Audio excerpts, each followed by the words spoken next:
คัจฉามิธัมมังสรณังคัจฉามิ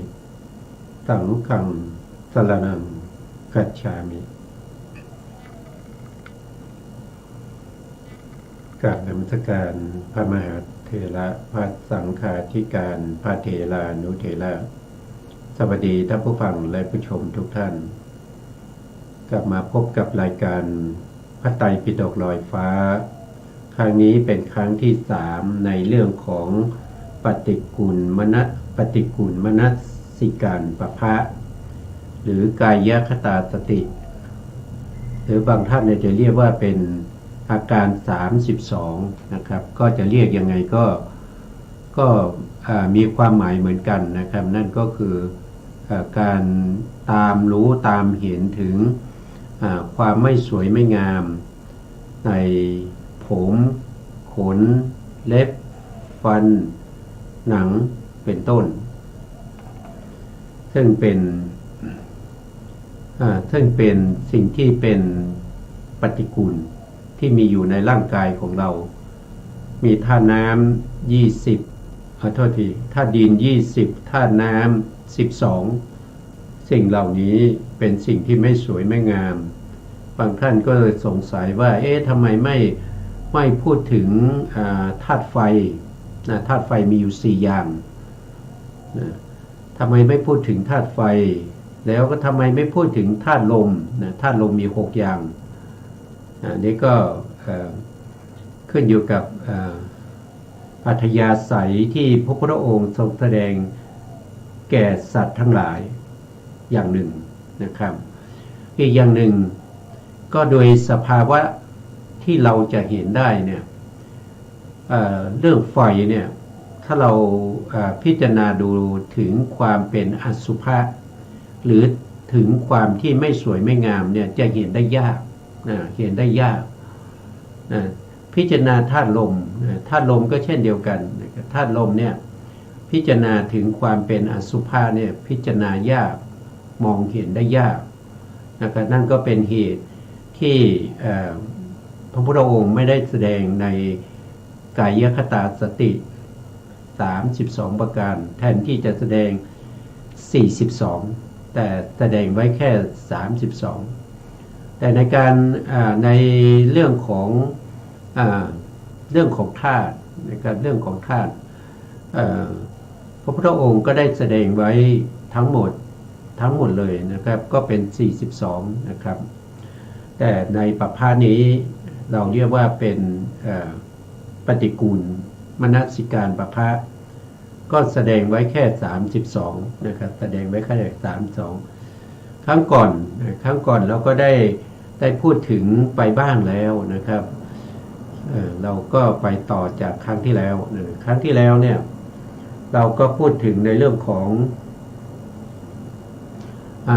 งกายคตาสติเนี่ยนะครับพระพุทธองค์ได้แสดงไว้นะครับว่าในกา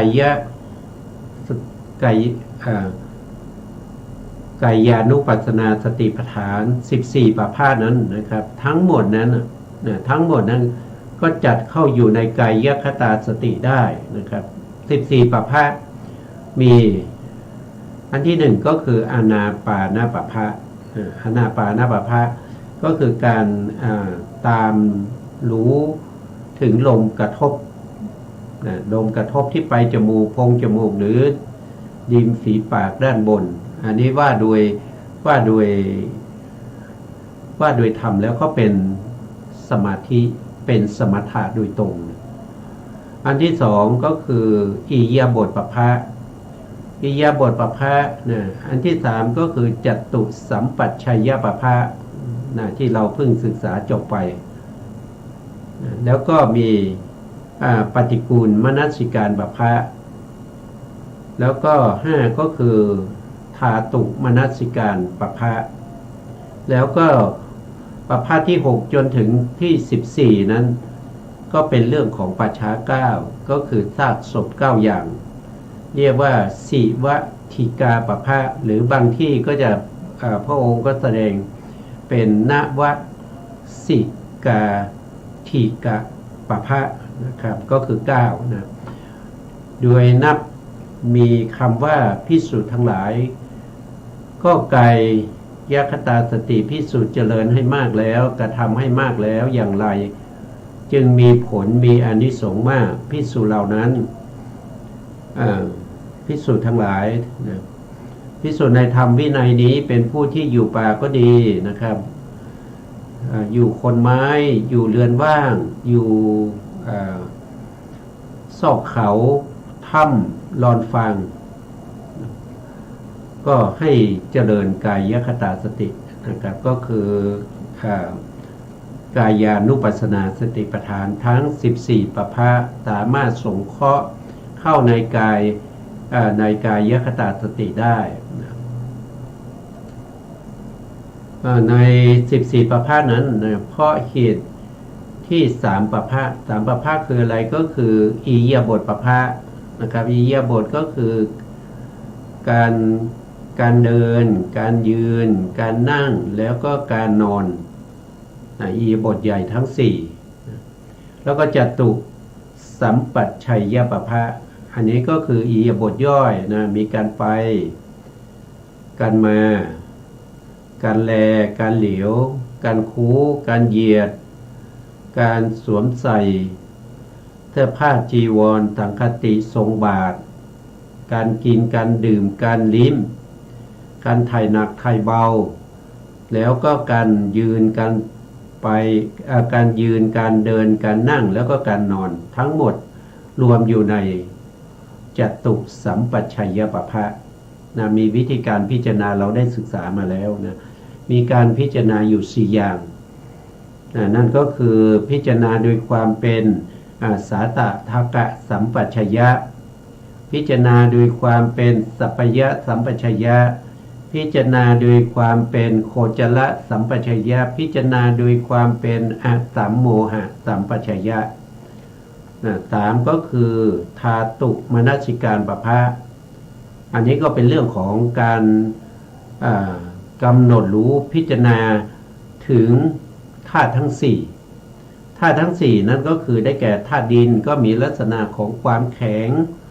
ความอ่อนธาตุน้ำมีลักษณะของความเอิบอาบเกาะกลุ่มเหนียว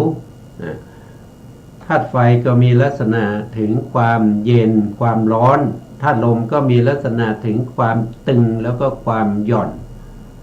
อันนี้ก็เป็นธาตุเป็นธาตุ4อย่างก็คือมหาพุทธรูป4ตัดไว้ด้วยอำนาจของวิปัสสนานะครับอันนี้เป็นวิปัสสนานะ4อย่างนี้เป็นวิปัสสนาด้วยอำนาจของวิปัสสนาเป็นวิปัสสนานะโดยตรงเขาเป็นวิปัสสนานะครับแล้วก็4วัฏฐิกาปภะ9อันนี้คือปัจฉา9นะครับมีตั้งแต่ซากศพที่เพิ่งตายนะครับวัน2วันซากศพที่กำลังพองขึ้นอืดซากศพที่เริ่มมีการเน่ามีสีต่างๆมีสีเขียวสีแดงสีขาวน้ำหนองกำลังไหลนะครับอันนี้เป็นทั้งหมดมีอยู่9อย่างนะครับไปจนถึงกระดูกป่นเป็นผงก็อันนี้เป็นเรื่องของซากศพนะตัดไว้ด้วยอำนาจของอาทีนวานุปัสสนาอาท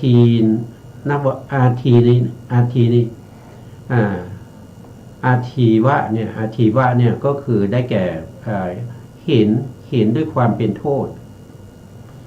ทำไมพิจารณาถึงสิ่งที่ไม่สวยไม่งามเช่นซากศพแล้วก็เห็นเป็นโทษก็เพราะว่าสิ่งเหล่านั้นถ้าน้อมเข้ามาในตัวของเรานะครับเราก็เห็นกายของเราเนี่ยมันมีแต่ผุพังมีแต่จะมีการเปลี่ยนแปลงนะครับมีความดับเป็นพังคยานเนี่ยดับไปเรื่อยๆเป็นพังคยานแล้วก็เห็นเป็นภัยเห็นเป็นภัยพยายานแล้วก็อาทีนวญาณก็เห็นเป็นโทษเพราะว่าสิ่ง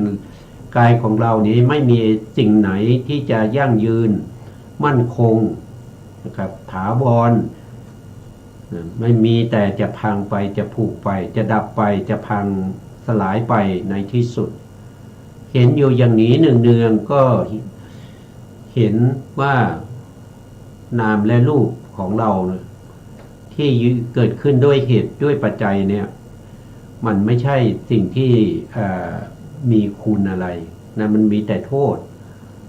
นะเพราะมันดับอยู่เรื่อยๆนะครับในวิปัสสนาญาณทั้งหลายวิปัสสนาญาณทั้งหลายนั่นเองนะและแม้สมาธิภาวนาที่สำเร็จด้วยอสุภะอสุภะอสุภะก็มีอุทะมาตกะอสุภะอันนี้ก็คืออสุภะนี่มีอยู่10อย่างนะซึ่งต่างกันกับสี่วัฏฐิกาปภะอันนี้มี9นะครับนี่9นี่มี10นะนี่มีอันนี้มีอยู่10อย่างอันนี้มี10อย่างใน10อย่างนี้ก็มีอุทุมาตกะอสุภะนี่เป็นอันดับที่1ก็คือซากศพที่ตายมาแล้ว 2-3 วันกำลังพองขึ้นอืดแล้วก็ต่อไปก็ซากศพที่กำลังเน่านะครับนะมีอะไรบ้างนะครับมีอะไรบ้างแล้วก็มีนะครับมีอะไรบ้างนะครับแล้วก็จะมีหนึ่งก็คืออุทุมาตกะนะอันนี้ก็คือซากศพที่ตายได้ 2-3 วันนะครับกำลังพองขึ้นอืดอยู่2ก็คือนีลกะก็คือซากศพที่กำลังเน่านะครับมีสีเขียวสีดำเป็นต้นนะ3ก็คือวิบุภกะนะวิบุภกะก็คือได้แก่ซากศพที่น่าเกลียดโดยมีน้ำเหลืองน้ำหนองไหลออกนะมีเนื้อแตกปีกออกมานะอย่างนี้เป็นต้นนะครับมีอยู่10อย่างด้วยกันนะไม่ก็แตกต่างกันที่จำนวนข้อนะครับแต่อุทโธมาตกะเนี่ยเขาเป็นประเภทที่เป็นสมถะเป็นสมาธินะอยู่ในอารมณ์40อย่างนะครับมีอสุภะมีอยู่10นะในสี่วัฏฐิกาปภะนี้นะก็ได้ประกาศว่าก็เป็นอสุภะเหมือนกันนะเป็นอสุภะนิเทศนะก็เป็นประเภทเดียวกันเป็นประเภทเดียวกันเพียงแต่ต่างกันที่เป็นอารมณ์ของวิปัสสนาแล้วก็อารมณ์ของสมถะอานาปานสติและปฏิกูลมนสิการปภะทั้ง2ปภะนี้พระพุทธองค์ตัดด้วยอำนาจแห่งสมาธิถือว่าเป็นประเภทที่เป็นสมาธินะครับเป็นประเภทที่เป็นสมาธินะครับสมาธิก็คือทำให้จิตสงบได้จิตสงบสามารถที่จะได้อุปจารสมาธินะบางอย่างก็ถึงอัปปนาสมาธินะอย่างอานาปานสติเนี่ยนะอานาปานปภะเนี่ยเป็นสมาธิโดยตรงนะเป็นสมาธิโดยตรงเนี่ยเข้าถึงจตุทัชฌานครับว่าโดยพระสูตรเนี่ยจตุทัชฌานจตุกนัยนะถ้าเป็นพระพิธรรมก็จะเป็นปัญจกนัยก็คือปัญจมฌานนะปฏิกูลมนสิการปภะนะครับก็อาการ32นั้นเข้าได้แค่ปฐมฌานนะได้แค่ปฐมฌานในกายคตาสติกรรมฐานใน2ปภะนี้อานาปานปภะและเป็นกรรมฐานประเภทหนึ่งแผนกหนึ่งนะครับก็คือหมายถึงว่าก็จะในกายานุปัสสนาสติปัฏฐานเนี่ยท่านแยกไว้เป็นแผนกหนึ่งโดยตรงนะครับโดยตรงนะครับอานาปานปภะไม่ได้จัดอยู่ในประเภทมารวมกับอาการ32นะแยกกันเป็นคนละแผนกคนละปภะก็แล้วกันนะครับด้วยอำนาจอานาปานสติอันหนึ่งกรรมฐานมีอาการ32อันนี้ก็คือปฏิกูลมนสิการนะครับหรือก กายคตาสตินะที่เรากำลังศึกษาอยู่นะที่ทรงสงเคราะห์มันสมองนะครับก็คือสมองนะสมองสมองเนี้ยพระพุทธองค์ไม่ได้แสดงไว้ในอาการ32เดิมทีเนี่ยมีแค่อาการ31จะไม่มีคำว่ามันสมองนะแต่มันสมองเนี่ยพระองค์ได้แสดงไว้ในไหนล่ะนะครับก็แสดงรวมกันกับในเยื่อในกระดูกนะครับอัฐิมินชังเยื่อในกระดูกแสดงไว้ในเยื่อในกระดูกแต่ไม่ได้แยกออกมาเป็นมันสมองเพราะฉะนั้นเดิมทีเนี่ยพุทธพจน์เนี่ยก็จะมีอยู่31เท่านั้นนะครับเพราะว่ามันสมองนี้เขาพระองค์รวมอยู่ในเยื่อในกระดูกเยื่อในกระดูกเพราะว่ามันเป็นชนิดเดียวกันเป็นชนิดเดียวกันแล้วทำไมมาแยกนะครับท่านก็บอกว่าท่านก็บอกว่าในสมัยที่ทำสังคายนาครั้งที่1นะครับพระเถระทั้งหลายนะครับก็ได้แยกเอามันสมองออกมาจากเยื่อในกระดูกให้เป็นคนละข้อกันนะครับก็เลยมี32นะในการที่พระพุทธองค์ทรงแสดงมันสมองอยู่ในเยื่อในกระดูกนั้นด้วยอำนาจมนสิการเป็นของปฏิกูลอย่างเดียวกันเป็นแบบเพศอย่างเดียวกันภิกษุทั้งหลายข้ออื่นยังมีอยู่อีกนะเพราะอันนี้พระพุทธองค์แสดงว่าข้ออื่นยังมีอยู่นะครับนอกจากนี้นะครับภิกษุย่อมพิจารณาเห็นกายนี้แหละข้างบนตั้งแต่พื้นเท้าขึ้นไปข้างล่างตั้งแต่ปลายผมลงมามีหนังเป็นที่สุดรอบเต็มไปด้วยอสุจินี่ก็คือสิ่งที่ไม่สวยไม่งามนะครับสิ่งที่ไม่สวยไม่งามสิ่งที่ไม่ดีนะครับสิ่งที่ไม่ดีนะเป็นของไม่สะอาดนะครับมีประการต่างๆว่าเป็นสิ่งที่มีอยู่ในกายนี้นะในกายนี้คืออะไรก็คือกายของเรานะครับกายของเราทุกๆคนนะครับไม่ว่าจะเป็นเปรียบเทียบก็ตั้งแต่พระพุทธองค์ยังทรงพระชนชีพอยู่นะครับตั้งแต่กายของพระพุทธองค์ตลอดมาจนถึงกายของพวกที่เป็นจันทานนะครับก็เป็นวรรณะที่ต่ำที่สุดนะหรือว่าจะเป็นทาสีเป็นธาตุทั้งหลายก็มันเป็นอยู่อย่างนี้มันมีแต่สิ่งที่มันเป็นอสุจินะก็คือสิ่งที่ไม่สวยไม่งามไม่ดีนะครับเป็นสิ่งที่เป็นปฏิกูลนะครับมีอะไรบ้างนะก็จะมีผมนะมีผมนะครับมีผมมีขนนะครับมีเล็บมีฟันมีหนังมีเนื้อนะครับตรงนี้เราก็จะปกติแล้วถ้าเราพิจารณาในการสาธยายเราก็จะแยกเป็นหมวดนะแยกเป็นหมวดนะครับหมวดที่1เราก็เรียกว่าตักกะอันนี้เป็นหมวดที่1นะครับอันนี้เป็นหมวดที่1หมวดที่1ก็คือได้แก่ผมขนเล็บฟันหนังอันนี้เขาเรียกว่าเป็นตักกะปัญจกะนะตักกะปัญจกะนะครับก็คือหมวดที่1มีหนังเป็นที่5นะต่อไปก็จะมีเนื้อเอ็นกระดูกเยื่อในกระดูกม้ามนะอันนี้ก็5นะครับตรงนี้นะครับก็ตัดมาอีกนะครับตัดนี้ไปอีกนะครับอันนี้ก็เป็นหมวดที่2อันนี้เรียกว่าวักกะปัญจกะนะอันที่3ก็คือได้แก่หัตถ์ไทยนะหัวใจตับพังผืดไตปอดอันนี้ก็จะเป็นอีกหมวดหนึ่งนะครับอันนี้ก็จะเป็นอีกหมวดหนึ่งอันนี้ก็จะเป็นหมวด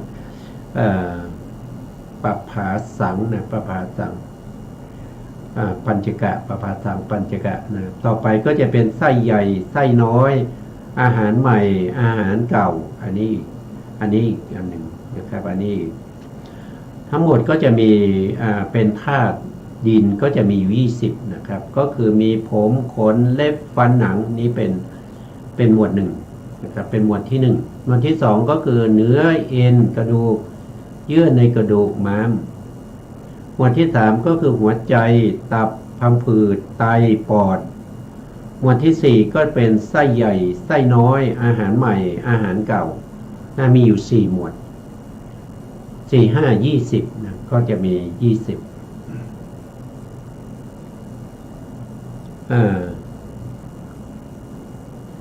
ตรงนี้มีตรงนี้ขาดไป1นะไส้ใหญ่ไส้น้อยอาหารใหม่อาหารเก่าตรงนี้ขณะต้องมีมันสมองนะครับตรงนี้จะมีมันสมองเข้ามาแทรกตรงนี้นะครับตรงนี้ก็จะเป็นมันสมองเข้ามาแทรกแล้วก็จะอยู่ตรงนี้นะครับมันสมองเนี่ยนะครับก็มาแทรกอยู่ตรงนี้นะก็จะมีรวมกันก็จะมีอยู่20นะถ้าไม่มีถ้าส่งข้อเอามันสมองไปไว้ในเยื่อในกระดูกนะครับก็จะเหลือแค่19นะครับส่วนที่ต่อไปนะพวกนี้เป็นธาตุน้ำนะดีนี่แปลว่าน้ำดีนะอันนี้น้ำดีนะครับน้ำดีน้ำเสลดน้ำหนองเลือดเหงื่อมันข้นอันนี้เป็นหมวด1อันนี้จะมีอยู่6นะครับธาตุน้ำมีอยู่1คือน้ำดี2น้ำเสลด3น้ำหนอง4น้ำเลือด5น้ำเหงื่อ6ก็คือมันข้นอันนี้เป็นธาตุน้ำนะแล้วต่อไปก็จะเป็นน้ำตานะครับน้ำตาเปรี้ยวมันน้ำลายน้ำมูกน้ำมันไขข้อมูดนะนี่คือปัสสาวะนะนี่จะมีอยู่6นะครับจะมีอยู่6หมวดละ6นะครับก็เป็น12นะ12บวกกับ20ก็เป็น32เพราะฉะนั้นการ32นั้นก็คือเป็นการแสดงปฏิกูลของธาตุดินกับธาตุน้ำนะไม่มีธาตุไฟแล้วก็ไม่มีธาตุลมกรรมฐานนี้ท่านประสงค์เอากายคตาสตินิเทศนิเทศแปลว่าขยายนะก็คือขยายออกนะครับถ้าเป็นอุเทศนี่คือย่อนะอุเทศเนี่ยก็ย่อลงนะย่อลงเหมือนกับสารบัญอย่างเงี้ยนะอุเทศเหมือนกับสารบัญหรือชื่อเรื่องหัวข้อนะโดยอุเทศนะถ้าว่าโดยนิเทศก็คือขยายออกกับขยายออกกายคตาสติขยายออกมีอยู่ทั้งหมด32นะมีอยู่ทั้งหมด32ประการด้วยกันนะครับก็มีอยู่32ประการด้วยกันอันนี้เรียกว่าเป็นนิเทศนะครับก็คือธาตุดิน20แล้วก็ธาตุน้ำ12ครับธาตุน้ำก็แบ่งเป็น2หมวดนะครับหมวดละ6นะครับหมวดละ6ธาตุดินก็แบ่งเป็นแบ่งเป็น4หมวดละ5นะครับหมวดละ5ต่อไปครับในข้อที่179นะพึงทราบการแสดงวิธีการเจริญกายคตาสตินั้นมีการพรรณนานะครับมีการขยายความอธิบายนะเป็นการอธิบายตามหลักของพระบาลีก็คือพุทธพจน์นั่นเองนะครับที่พระพุทธองค์ได้ตรัสไว้นะครับตรัสไว้ยังไงนะครับก็คือตรัสไว้ว่าอิเมวะกายังก็คือได้แก่กายอันเน่าเปื่อยนะกายเน่าเปื่อยนะกายที่เน่าเปื่อยอยู่นี้แหละนะครับเป็นที่ประชุมของมหาพุทธรูปทั้ง4ตรงนี้ท่านใช้มหาพุทธรูปทั้ง4นะแต่ที่อาการ32ก็มีมหาพุทธรูป2นะครับแต่มหาพุทธรูป2เนี่ยถ้าเรากล่าวถึงมหาพุทธรูป2เนี่ยนั่นแสดงว่ามันเป็น4แล้วเพราะมหาพุทธรูปเนี่ยเวลาเกิดเนี่ยนะครับเขาจะเกิดร่วมกันนะเป็นสภาพของธรรมที่เราเรียกว่าอัญญมัญญะนะครับก็คือหมายถึงธาตุดินนะธาตุดินจะเกิดโดดเฉพาะธาตุดินอย่างเดียวไม่ได้นะธาตุดินต้องอาศัยธาตุน้ำนะครับแล้วก็อาศัยธาตุไฟแล้วก็ธาตุลมด้วยนะธาตุน้ำก็ต้องอาศัยธาตุดินธาตุไฟแล้วก็ธาตุลม มันประกอบปนเปกันอยู่อย่างนั้นแล้วก็จะแยกออกจากกันโดยเด็ดขาดไม่ได้แยกเอาธาตุดินไปไว้ที่หนึ่งนะครับเอาธาตุน้ำไปไว้ที่หนึ่งอย่างนี้แยกไม่ได้นะครับที่เราเห็นว่ามันไหลได้นะครับมันเป็นน้ำนี่เห็นด้วยตาไม่ได้นะตานี่เห็นได้เฉพาะสีแต่น้ำนี่รู้ได้ทางใจเมื่อมีอาโปมากนะครับมีธาตุดินน้อยนะครับแล้วก็มีธาตุดินน้อยมีอาโปมากทำให้วัสดุนั้นสามารถไหลจากที่สูงลงไปสู่ที่ต่ำได้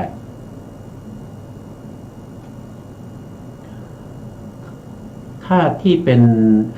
มหาพุทธรูปเขาอาศัยซึ่งกันและกันนะมีอยู่เฉพาะมหาพุท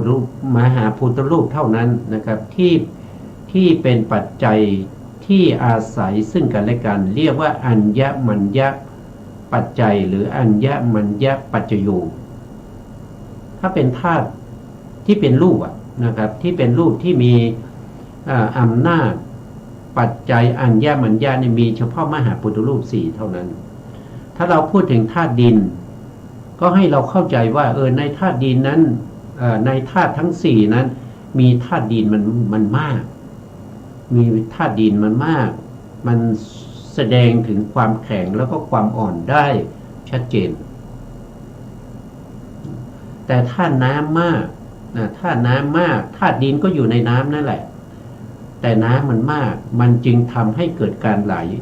หลของอะไรไหลของธาตุที่เหลือ3นะครับไหลไปได้บางครั้งเนี่ยธาตุไฟมันมีกำลังธาตุไฟมันมากก็จะแสดงถึง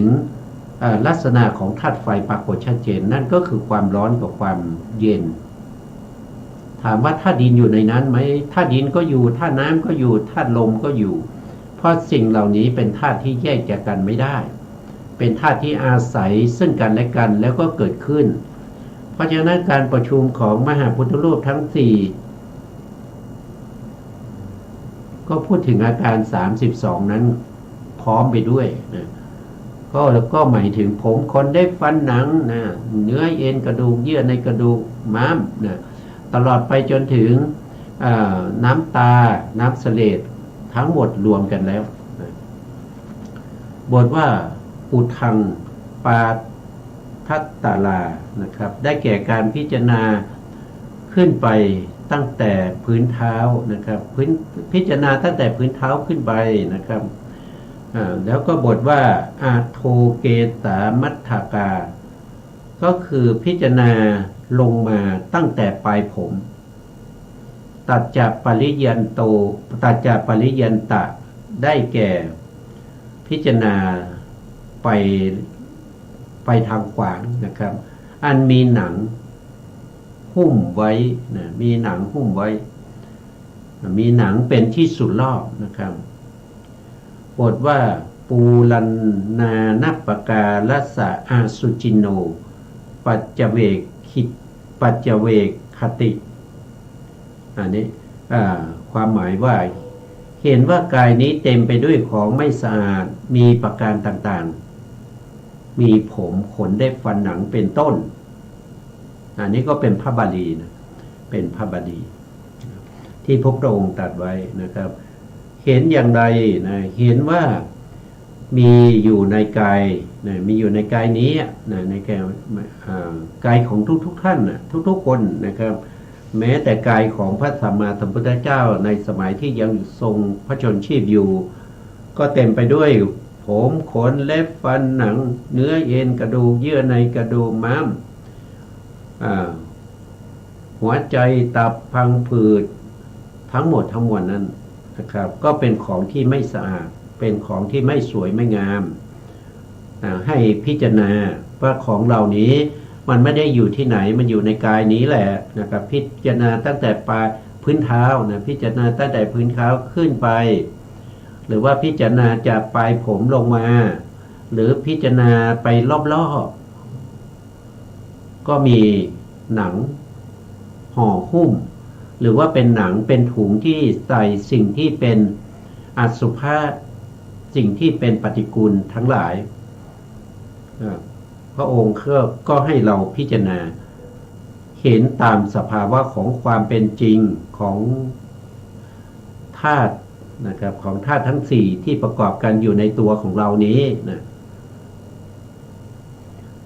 อันนี้ก็เป็นวิธีการที่พระพุทธองค์ได้แสดงกับภิกษุทั้งหลายแล้วก็เตือนสติภิกษุทั้งหลายให้พิจารณาถึงสิ่งเหล่านี้อยู่หนึ่งๆนะสืบทอดมาจนถึงทุกวันนี้นะครับ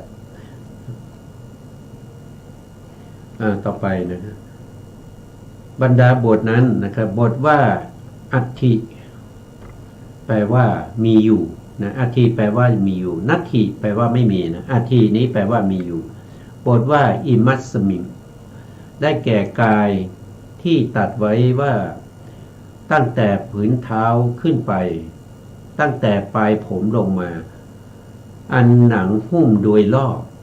เต็มไปด้วยของไม่สะอาดมีประการต่างๆนะมีประการต่างๆประการต่างๆนั่นก็คือผมขนเล็บฟันหนังนะครับนะอาการทั้งหมด32นะครับแต่ถ้าพิจารณาทั้งหมดก็เป็น42มีธาตุไฟ4นะครับธาตุไฟมีอะไรบ้างไฟอุณหภูมินะครับหรือที่เราเรียกว่าไออุ่นในร่างกายนะครับไออุ่นในร่างกายแล้วก็มีความร้อนอุณหภูมิที่สูงขึ้นที่ทำให้ร่างกายป่วยไข้นะอุณหภูมิร่างกายสูงกว่า 37.5 ขึ้นไปนะเจ็บไข้ได้ป่วยนะครับเจ็บไข้ได้ป่วยแล้วก็ไฟที่ทำให้เกิดความชราเผาร่างกายของเราให้แก่นะครับให้แก่ด้านที่4ก็คือไฟในการย่อยอาหารนะครับที่อยู่ในกระเพาะอาหารนะปัจจกะเตโชอันนี้ก็เป็นธาตุไฟ4นะครับแล้วก็จะมีธาตุลมอีกนะธาตุลมมีอยู่6อย่างนะครับ6อย่างก็คือ1ก็คือลมที่อยู่ในช่องท้องนะอยู่ในท้องนะ2ก็คือลมที่อยู่ในลำไส้นะ3ก็คือลมที่พัดจากเบื้องบนลงสู่เบื้องล่าง4ก็คือลมที่พัดจากเบื้องล่างขึ้นเบื้องบน5ก็คือลมหายใจเข้าออก6ก็คือลมที่อยู่ทั่วไปในร่างกายนะครับที่เราเรียกว่าเป็นช่องว่างเป็นปริเฉทรูปนะครับที่อยู่ทั่วไปในร่างกายที่เราเกิดการเคลื่อนไหวได้ยกไม้ยกมือนะครับเดินไปได้ยืนตรงได้ก็เพราะลมที่เป็นช่องว่างที่อยู่ทั่วสารพันที่อยู่ทั่วร่างกายนะครับที่อยู่ทั่วร่างกาย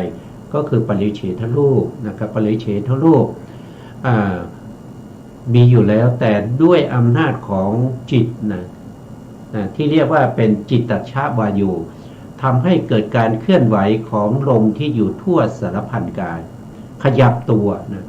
วเคลื่อนไหวขึ้นจึงทำให้สัตว์ทั้งหลายเกิดการกระพริบตาได้อ้าปากได้ยกแขนยกขาคูแขนคูขาเดินไปเดินมาได้วิ่งก็ได้นะครับก็ด้วยลมที่อยู่ทั่วไปในร่างกายนะครับก็มีอยู่6อย่างนะครับรวมกันแล้วก็จะเป็นทั้งหมด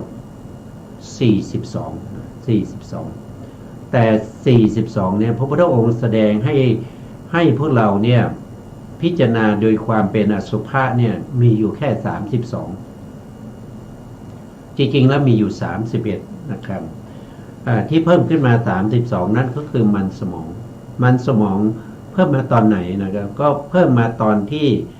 เขาทำสังคายนาครั้งที่1นะครับพระเถระทั้งหลายก็เอามันสมองนะครับแยกมาจากเยื่อในกระดูกนะก็เป็น32ประการด้วยกันนะ32ประการต่อไปนะครับต่อไปสิ่งเหล่านี้อยู่ในกายของเราอยู่ในกายของเราอัตถิอิมัสสมิงเนี่ยก็คือจริงๆแล้วก็แปลว่ากายนะครับใน แปลว่ากายนะครับเพราะว่าตั้งแต่พื้นเท้าขึ้นไปนะครับตั้งแต่ปลายผมลงมาแล้วก็ตลอดด้านข้างมีหนังนะมีหนังหุ้มอยู่เป็นที่ส่วนรอบนี่ก็เป็นกายของเรามีแต่ของไม่สะอาดนะครับนะเป็นที่ประชุมของไม่สะอาดนะครับของไม่สะอาดเป็นของปฏิกูลนะ32ประการมีผมเป็นต้นและเป็นที่ก่อให้เกิดโรคภัยไข้เจ็บทั้งหลายนะครับมีโรคเป็นพันนะครับในกายนี้เรามีโรคเป็นหลายพันนะครับเพียงแต่ว่าโรคเหล่านั้นมันก็ยังอยู่ได้นะครับมันไม่เกิดความขัดกันนะครับเช่นธาตุดินกับธาตุน้ำนะถ้าเกิดธาตุดินมากเกินไปมันก็จะไม่สบายนะครับธาตุน้ำมากเกินไปก็จะไม่สบายธาตุลมมากเกินไปก็ไม่สบายทุกสิ่งทุกอย่างก็จะต้องเป็นไปตามความเหมาะสมความพอดีนะครับมหาพุทธรูปทะเลาะกันมันจะเกิดความไม่สบายกายของบุคคลเหล่านั้นนะครับโรคนี้มีมากมายท่านก็บอกว่ามีโรคตาเป็นต้นนะครับโรคตาก็ไม่ใช่มีเฉพาะปวดตานะมีตาแดงนะมีตาแดงมีตาเป็นต้อก็มีหลายอย่างมีทั้งต้อเนื้อต้อลมต้อกระจกต้อหินนะหรือความดันในลูกตาเนี่ยไม่เท่ากันเนี่ยมันก็จะมีอะไรที่มันเป็นโรคนี้มากมายนะครับนะมาจากไหนก็มาจากการเกิดของเรานะครับเพราะเรายังมีการเกิดอยู่เพราะฉะนั้นเราอย่าไปหวังว่าเราจะพ้นจากโรคที่เราไม่เคยเป็นนะครับเราเห็นบุคคลอื่นเจ็บไข้ได้ป่วยไม่ว่าจะเป็นโรคอะไรก็ตามเป็นโรคมะเร็งก็ตามนะเป็นโรคโควิดก็ตามนะเป็นโรคหลายอย่างนะครับแต่เราไม่เป็นเราอย่านึกว่าเราจะไม่เป็นนะครับเพราะว่าถ้าเรายังมีการเวียนว่ายตายเกิดอยู่เราก็หนีไม่พ้นนะถึงแม้ว่าเราจะหนีพ้นได้เฉพาะภพนี้ภพหน้าเราเกิดมาจะหนีพ้นได้ยังไงนะครับมันก็ขึ้นอยู่กับเหตุปัจจัยทั้งหลายนะครับทั้งอดีตเหตุแล้วก็กรรมในปัจจุบันนะครับเป็นเหตุเป็นปัจจัยอุดหนุนกันให้โรคทั้งหลายแสดงอาการออกมาได้นะชื่อว่าเป็นของน่าเกลียดเพราะหมักหมมหมักหมมเป็นของไม่สะอาดหมักหมมอยู่ในถุงหนังนี่แหละนะครับหมักหมมยังไงนะครับก็ตื่นเช้ามาก็กินอะไรกินซากเป็ดซากไก่นะครับศพปลานะศพอะไรศพหมูนะครับก็หมักหมมอยู่ในท้องของเรานะครับกินแต่ของที่ไม่สะอาดนะครับบางคนไม่มีเนื้อก็ทานอาหารไม่ได้กินไม่ได้นะครับอันนั้นก็เป็นอะไรเป็นซากเป็นซากของสัตว์ทั้งหลายเป็นของที่ไม่สะอาดนะครับหมักหมมอยู่ในร่างกายของเราซากเป็ดซากไก่นะครับซากนกแล้วแต่ท่านจะทานอะไรตลอดไปจนถึงแม้แต่พระสัมมาสัมพุทธเจ้ายังมีพระชนชีพอยู่พระองค์ก็ทานเนื้อด้วยนะครับไม่ใช่เป็นผู้ที่ไม่ทานเนื้อนะครับพระองค์ตรัสว่านะครับถ้าเราไม่รู้ว่าเขาฆ่าเพื่อเรานะไม่รู้ว่าเขาฆ่าเพื่อเราฆ่าเพื่อเจาะจงเราหรือว่าเราสงสัยว่าเขาฆ่าเพื่อเราอะไรทั้งหลายนะครับถ้าไม่มีเหตุถ้ารู้ต้องไม่มีการฉันนะครับเพราะฉะนั้นเนี่ยเราไม่มีโอกาสนะครับที่จะหนีพ้นจากการเจ็บไข้ได้ป่วยอาพาธทั้งหลายมันมีแน่นอนมันมีแน่นอนแต่เมื่อไหร่ก็เป็นอีกเรื่องหนึ่งนะครับชื่อว่าเป็นของน่าเกลียดเป็นของหมักหมมไม่สะอาดบทว่าเกสาลงมาได้แก่อาการ32เหล่านี้มีผมเป็นต้นบทว่าบัณฑิตพึงทราบ สัมพันธ์ในบทของพระบาลีนั้นอย่างนี้ผมทั้งหลายอยู่ในกายนี้ขนทั้งหลายอยู่ในกายนี้ดังนี้เป็นต้นจริงอยู่ใครๆจะค้นหาแม้โดยอาการทั้งปวงในร่างกายอันยาวประมาณ1 วาคือมีเบื้องบนตั้งแต่ผืนเท้าขึ้นไปมีเบื้องต่ำตั้งแต่ปลายผมลงมาโดยรอบตั้งแต่หนังหุ้มอยู่เป็นที่สุดรอบย่อมไม่พบของที่สะอาดอะไรนะครับไม่พบไม่เห็นอะไรที่มันเป็นของสะอาดเป็นของสวยงามไม่พบไข่มุกนะครับไม่พบแก้วมณีไม่พบแก้วไพฑูรย์กฤษณาก็ดีก็ไม่เคยเห็นนะครับไม่เคยเห็นว่ามีอยู่ในกายนี้นะครับแล้วก็การละบูนนะครับของอื่นๆที่อยู่ในกายนี้มันมีแต่ของที่ไม่สะอาดนะครับไม่ใช่ของที่สวยงามนะไม่เหมือนไม่ใช่แก้วมณีทั้งหลายนะแม้กระทั่งจูลเครื่องอบก็ไม่มีนะครับแม้เพียงอนูหนึ่งก็หาไม่ได้นะครับมันหาไม่ได้เลยในกายนี้ของสะอาดของสวยของงามเนี่ยไม่มีเลยนะครับโดยที่แท้พบแต่ของไม่สะอาดนานับประการนะครับต่างๆมีผมขนเล็บฟันหนังเป็นต้นเป็นที่หมักหมมแล้วก็มีกลิ่นเหม็นน่าเกลียดอย่างยิ่งนะเห็นแล้วก็ทำให้เกิดขนลุกขนพองเพราะว่าสิ่งเหล่านั้นมันไม่สะอาดนะมันไม่สวยไม่งามเพราะเหตุนั้นจึงตรัสว่าอัตถิอิมัตสมิงกายเยเกสาลมมานักขาทันตาตัดโจมังสังนักหาลูอัตถิมินชังวักกรรมเป็นต้นจนถึงมุตตังนะมุตตังนี่ก็คือปัสสาวะนะครับปัสสาวะ32ประการนั้นนะครับอันนี้ก็เป็นความสัมพันธ์ในพุทธพจน์ในพระบาลีนั้นนะครับทีนี้วิธีการที่เราจะพิจารณาวิธีการที่เราจะพิจารณาถึงกรรมฐานเหล่านั้นหรือพิจารณาถึงว่าผมขนเล็บฟันหนังเหล่านั้นเนี่ยเราจะพิจารณาหรือว่าจะนำมาเป็นอารมณ์กรรมฐานนี้จะทำอย่างไรท่านก็จะมีวิธีบอกไว้นะครับวิธีอันดับหนึ่งก็คือเรื่องของการบอกกรรมฐานบอกกรรมฐานอันนี้ก็น่าจะเป็นผู้ที่เป็นอาจารย์นะครับที่จะบอกกรรมฐานแก่ลูกศิษย์ลูกหานะครับในข้อที่180นะก็กุณบุตรผู้ริเริ่มบำเพ็ญเพียรใครจะเจริญกรรมฐานนี้เพิ่งเข้าไปหากัลยาณมิตรที่ประกาศกัลยาณมิตรมีประการดังกล่าวมาแล้วนะก็คือหมายถึงว่ากัลยาณมิตรเนี่ยเขาก็ต้องมีคุณสมบัตินะ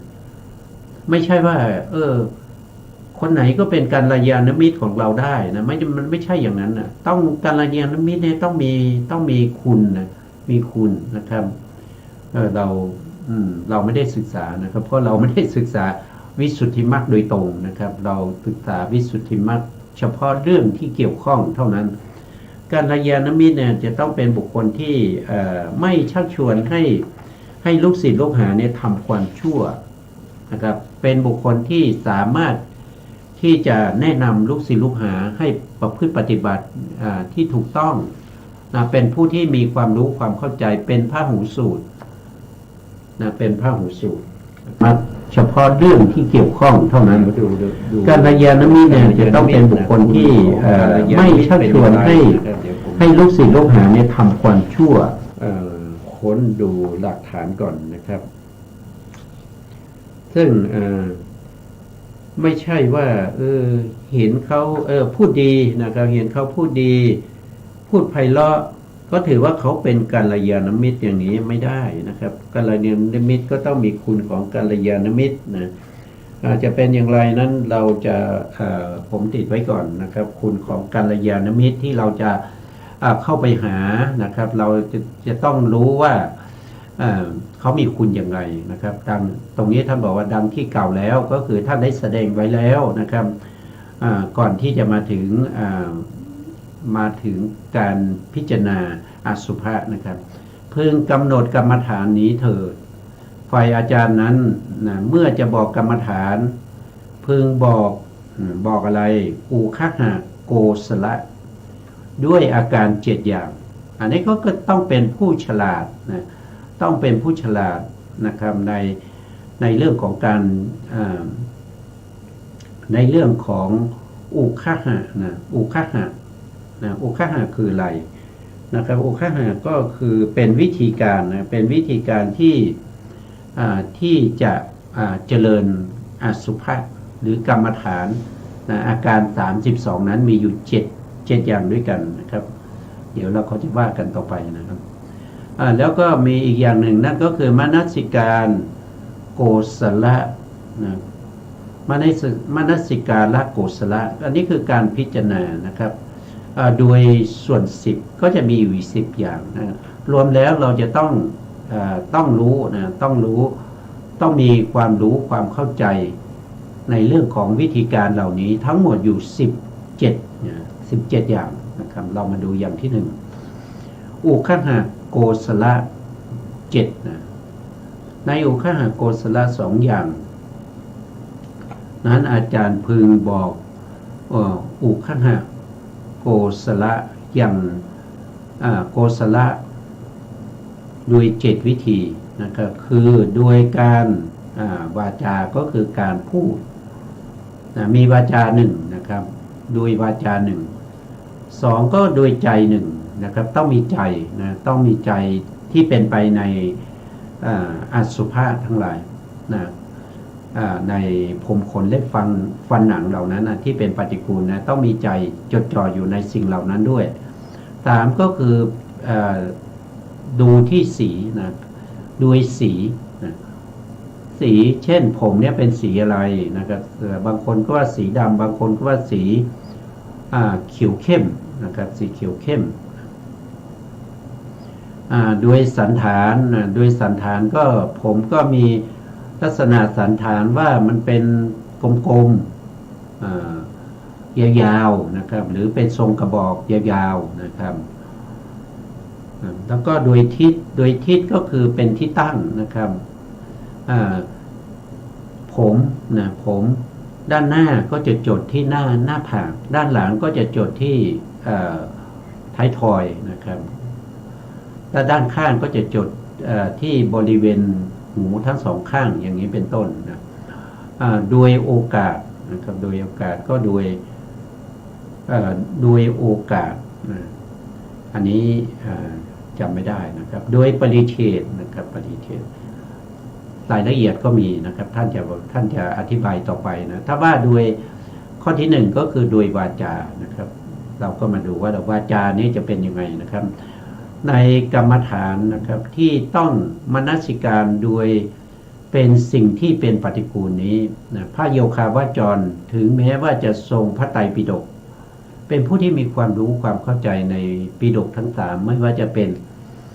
พระวินัยปิฎกพระสุตตันตปิฎกแล้วก็พระพิธรรมปิฎกรวมกันก็เรียกว่าเป็นพระไตรปิฎกนะครับไตรก็แปลว่า3ปิฎกก็คือเป็นตะกร้านะครับมี3ตะกร้าที่1เรียกว่าพระวินัยพระวินัยปิฎกตะกร้าที่2เรียกว่าพระสุตตันตปิฎกตะกร้าที่3ก็อภิธรรมปิฎกในการมนสิการก็ควรทำการให้ติดปากเลยนะท่องจนคล่องเลยนะเพราะพระโยคาวจรบางท่านเพียงทำการสาธยายเท่านั้นกรรมฐานก็ย่อมปรากฏเหมือนพระเถระ2รูปนะครับเรียนพระกรรมฐานในสำนักของพระมหาเทวเถระผู้อยู่ในมัลยวิหารเล่ากันมาว่าพระเถระทั้ง2นั้นขอกรรมฐานแล้วได้ให้คำบาลีในอาการ32โดยสั่งว่าท่านจงทำการสาธยายข้อนี้และตลอด4เดือนเราต้องท่องอาการ32เนี่ยไปถึง4เดือนนะครับ4เดือนแต่บางที่เนี่ยเขาบอกว่า5เดือนกับ15วัน นะครับหรือ6 เดือนนั่นเองนะครับวิธีท่องวิธีจะสาธยายก็จะมีอีกนะครับตอนนี้ยังไม่พูดถึงก็ท่านทั้งสองแม้ว่าจะถึงท่านจะเป็นผู้ชำนาญนะครับคือท่านเป็นผู้ที่มีความชำนาญในปิฎก3แล้วแต่ท่านยังต้องกลับมาท่องและสาธยายอาการ32นะเมื่อท่านมีความชำนาญนะครับตั้งแต่1 นิกาย2 นิกายอันนี้คือพระไตรปิฎกนะ1 นิกายหรือ2 นิกายก็จริงแหละนะครับแต่เพราะเหตุนั้นท่านเป็นผู้ที่มีปกติรับโอวาทโดยเบื้องขวาจึงหมั่นสาธยายในอาการ32ตลอด4 เดือนถึงแม้เป็นผู้เชี่ยวชาญในเรื่องของพระไตรปิฎกนะครับท่านก็ยังต้องท่องนะท่องด้วยวาจาให้มีเสียงออกมาด้วยให้หูได้ยินนะหูของเราเนี่ยได้ยินนะครับอันนั้นก็เป็นการสาธยายนะครับได้สำเร็จเป็นพระอรหันต์เป็นพระโสดาบันทุกทีได้สำเร็จเป็นโสดาบันแล้วเพราะฉะนั้นพระอาจารย์เมื่อจะบอกกรรมฐานจึงบอกอันเตวาสิว่าชั้นต้นจงสาธยายด้วยวาจาเป็นอันดับแรกอันนี้ทิ้งไม่ได้นะครับทิ้งไม่ได้ไม่ให้กระทั่งผู้ทรงพระไตรปิฎกมาขอกรรมฐานยังจะต้องท่องบนสาธยายนะครับหรืออันเตวาสิตมีอยู่มีอยู่5 หรือ 4นะครับก็คือผู้ที่เราบวชให้นะครับที่เราบวชให้นี่มีทั้งสามเณรนะครับแล้วก็มีทั้งภิกษุนะครับแล้วก็มีบุคคลที่เขามาเรียนกรรมฐานกับเรานะอันนี้ก็เป็นอันเตธรรมะอันเตวสิตหรือเป็นบุคคลที่มาขอนิสัยก็คือหลังจะบวชแล้วแต่เราไม่ได้เป็นอุปัชฌาย์บวชแล้วเขามาขออยู่นะครับมาให้เราสั่งสอนอันนี้ก็เป็นเตวสิตประเภทที่ถือนิสัยมาขอถือนิสัยนะครับแล้วก็อีกอันหนึ่งก็เ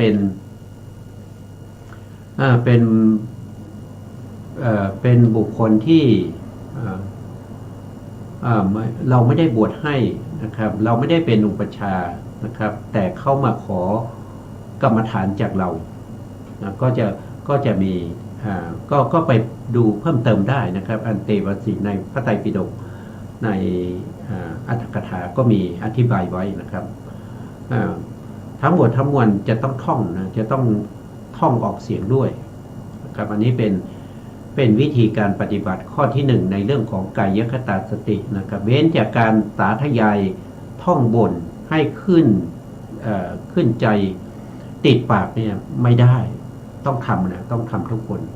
ต้องใช้เวลายาวนานนะครับในที่นี้บอกว่าต้องใช้เวลาถึง4 เดือนนะแต่บางที่ท่านก็บอกว่า5 เดือนกับ15 วันนะครับถ้าจำไม่ผิดนะครับจะมีวิธีการนะครับมีวิธีการที่จะให้พวกเราได้เข้าใจอีกทีหนึ่งนะครับอันนั้นก็จะว่ากันใหม่นะครับวันนี้เวลาเราหมดแล้วนะครับสุดท้ายนี้ขอบพระคุณพระครูสมุทรวิศวัตรวรกิจโจผู้อำนวยการสถานีวิทยุเพื่อการศึกษาพระพุทธศาสนาและวัฒนธรรม FM 104 เมกะเฮิรตซ์วัดฝายหินจังหวัดเชียงใหม่และขอบคุณพระครูปริยัติยานุสาขอบคุณท่านผู้ฟังและผู้ชมที่ให้เกียรติในการติดตามศึกษาในเรื่องพระไตรปิฎกลอยฟ้านะครับพบกันใหม่ในโอกาสต่อไปครับวันนี้ลาไปก่อนครับสวัสดีครับ